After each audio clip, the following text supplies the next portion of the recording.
Ni una más, ni una menos. Mournful whispers, countless cries, silent screams, darkest fears. We raise our voice, we have no choice. Ni una más, ni una menos. We're not just names, we're not just numbers. Ni una más, ni una menos.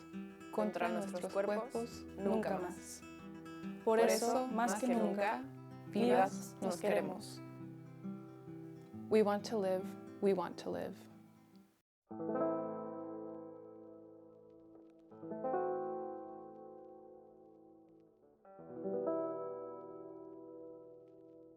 Hello, my name is Sofia Fernandez-Garcia. I am from Denver, Colorado. I'm currently a master's student at the Paris College of Art, receiving my degree in photography and image making.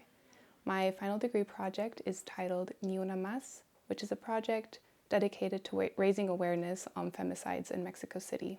Ni una más means not one more. This is from the rally cries that is used often during the protests against femicide in Mexico. Although this rally cry has been used across Latin American countries, femicide is not specific to Mexico, unfortunately. It's an issue that has been spread across South America. Ni una más is a rally cry asking that we have not any more victims. There's also a second part to this rally cry, which is Ni una menos, which means not one less. So not one more, not one less. It's truly a call to stop the femicides and to remember all the victims that have unfortunately passed away, and also a plea to stop any future femicides from happening and to really just put an end to the suffering of all the families who have lost the people that they love.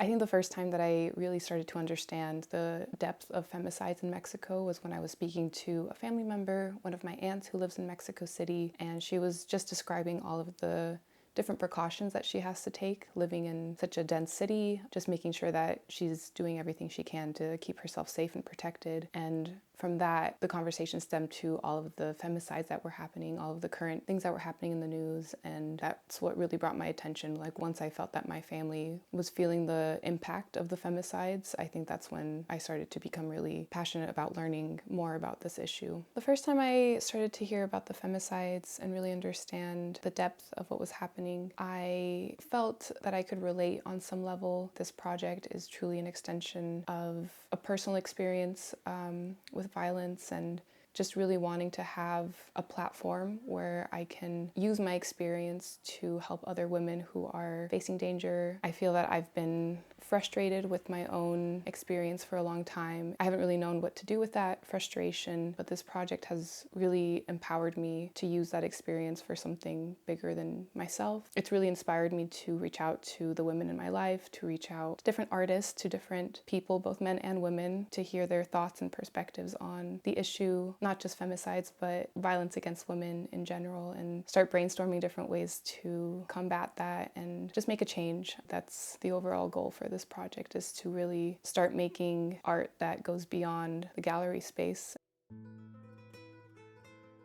Through the research of this project, I've been trying to focus on two main reasons for the rise of femicides. I've been looking at the government's role, where the government is really passive in all of these issues. Even though there are a lot of protests, there are a lot of people advocating for justice, unfortunately, the government has been quite lax. And so that's been allowing the cycle of femicides to continue. I've been taking it a little bit further back and trying to understand gender roles within Latin communities, Latin cultures, and specifically for this project, Mexican culture. So one of the main reasons that I think femicide is so prevalent in Mexico is machismo and the acceptance of machismo. I feel that the way that we can start combating machismo is to start understanding both perspectives of social and gender norms. So this project is very much focused on women and trying to bring a voice and awareness to the suffering that women are experiencing. But it can't be a one-sided conversation. We also have to understand the pressures that men feel. What does it look like to be raised in a community, in a culture where machismo is often so accepted and is the norm for a lot of dynamics within relationships, both in the family, both romantically, both in social context. So in order to really understand how to combat machismo, we have to understand and have empathy and work together with men who are also suffering from machismo.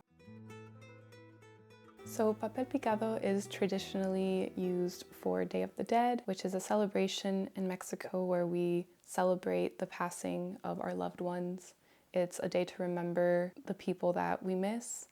And so with papel picado, I am kind of doing a callback to Day of the Dead and the idea of a memorial in a sense, just really a time and a space to remember the people that we love. Papel picado has a lot of folklore around it. It's said that when you see the paper moving in the wind, it's the passing of your loved one coming through. And so culturally, if you grow up seeing papel picado often. Nowadays, it's so commonly used in restaurants. It's used year-round for other celebrations as well, something that we see very regularly on the day-to-day. And oftentimes, we don't really look at what the imagery is on the papel picado. So with this project, printing the victims onto the papel picado, my hope is to kind of show that femicide is a very large issue that can be easily overlooked in society. It's very easy to know that it's a large presence, large issue, but we can so easily just pass by without fully grasping its presence. And it's also a call back to the government and how they're not supporting and aiding these families enough. It's also a call back to how the government is ignoring this issue so easily. They can see all the protests, see everyone who is putting pressure on the government to do something more. They just take a glance and just forget that it's there. I would really encourage you to make the time and space to listen to the women in your life that you know personally, listen to the projects that are advocating against femicide, and really create a space where you can start having these conversations. I think it starts with listening and just making sure that women who have experienced this feel seen and heard, but it's also important for us to understand each other and have conversations.